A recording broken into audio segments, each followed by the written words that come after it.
नमस्कार दोस्तों, logical India में आपका स्वागत है।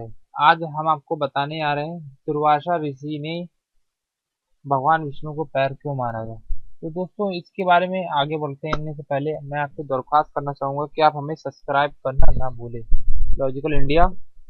और अगर आपको जो भी जानकारी चाहिए आप कमेंट बॉक्स में भी कर सकते हैं और वीडियो को लाइक करना भी ना भूलिएगा। दोस्तों, ये एक बहुत विचित्र कहानी है कि आप सोचे हो तो होंगे कि भगवान विष्णु को कोई कैसे लात मार सकता है। तो मैं इसकी पूरी कहानी आपको सुनाता हूँ। दुर्वासा मुनि की बात जब छेड़ी जाती है तो उनके बारे में ये मान्यता है कि वो जल्दी से नाराज हो जाते हैं और श्राप दे देते हैं। लेकिन एक बार जब खफा हो जाए तो बिना श्राप दिए शांत भी नहीं होते थे। लेकिन भृगु ऋषि ने जो भी किया वह हाथ प्रभ था करने वाला था, बिल्कुल भौचक्का करने वाला था। भृगु ऋषि ने क्षीर सागर में शेषशैया पे सोते हुए भगवान विष्णु की छाती पर अपने पैर से जोरदार प्रहार किया था। महान ग्रंथ भृगु संहिता में प्रतिष्ठित रचयिता, प्रबुद्ध चिंतक और महाज्ञानी भृगु ऋषि ने ऐसा किया तो जरूर कोई ना कोई विशेष बात रही होगी। आइए मैं आपको इसकी कहानी के तथ्य में आपको ले चलता हूँ, जहाँ पे आपको इसके बारे में मालूम पड़ेगा। एक बार धरती पर पावन सरस्वती नदी के तट पर सभी ऋषि मुनि विशाल सत्संग हुआ। विभिन्न विषयों पर और मुद्दों पर व्यापक वाद विवाद और चर्चा परिचर्चा हुई। ऐसे में एक प्रसंग यह भी उठा कि त्रिदेव यानी कि ब्रह्मा विष्णु महेश में सर्वश्रेष्ठ कौन है।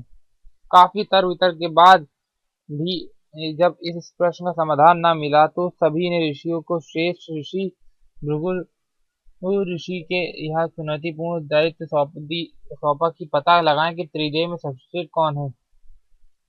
भृगु ऋषि जगत श्रेष्ठ ब्रह्मा के मानस पुत्र थे और अपना लक्ष्य संधान के लिए भृगु सबसे पहले अपने पिता के पास गए। उन्होंने ब्रह्मा जी की परीक्षा मानस उपाय से ही लेने का निर्णय किया। जब भृगु अपने पिता के पास पहुंचे तो ना कोई अभिवादन ना कोई आदर सत्कार। भृगु ने इस अशिष्टता को देखकर ब्रह्मा जी को क्रोधित हो उठे, गुस्से में आ गए, शाप देने पर उदारत हो गए। लेकिन जब ब्रह्मा जी को श्राप देने वाले थे तब उनको एकदम से याद आया कि ये तो मेरा पुत्र है, मैं इसे श्राप कैसे देता हूँ। तो उन्होंने अपनी पूरी बात को, पूरे श्राप को अपने गले के नीचे उतार लिया और क्रोध को पी गए। इसके बाद भृगु ऋषि कैलाश पर्वत यानी शिव के पास गए। भृगु ऋषि आया देख शिव ने अपने स्थान से उठकर उन्हें उनको आदर दिया।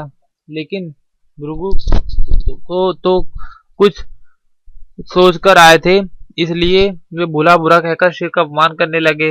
वे कहने लगे कि आप रहने दीजिए महादेव, आप मुझसे ना छुएं, अपनी आपकी वेशभूषा गंदी है, पता नहीं आप नहाते भी हैं कि या नहीं। इस पर महादेव काफी क्रोधित हो उठे।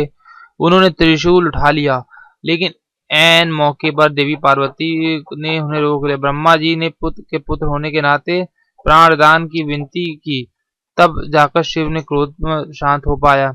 अब वैकुंठ के स्वामी श्री विष्णु के पास वो पहुंचे, भगवान विष्णु नारायण के पास पहुंचे।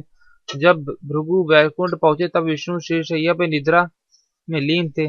लक्ष्मी देवी उनकी सेवा में रति थी कर रही थी। उसी स्थिति में भृगु आगे बढ़े और अपने पांव पांव से विष्णु जी की छाती पर प्रहार कर दिया। विष्णु जी की निद्रा भंग हो गई और भगवान सो के उठ गए। लेकिन गुस्सा होने की बजाय भगवान विष्णु ने भृगु जी से कहा, क्षमा करे ऋषिवर, मैंने आपको देख नहीं पाया, मेरी छाती बड़ी कठोर है, कहीं आपके पांव में चोट तो नहीं लगी। भृगु ऋषि गदगद हो उठे। उन्होंने तीनों देवों में क्षमा याचना कर पूरा वृतांत सुनाया। इस प्रकार यहाँ निर्णय हुआ, तीनों देव में सर्वश्रेष्ठ कौन है, विष्णु जी सर्वश्रेष्ठ माने गए। वैसे तो सभी सर्वश्रेष्ठ है, क्योंकि जो अपने भगवान विष्णु को सब कुछ जो लीला हो रही थी सब पता थी।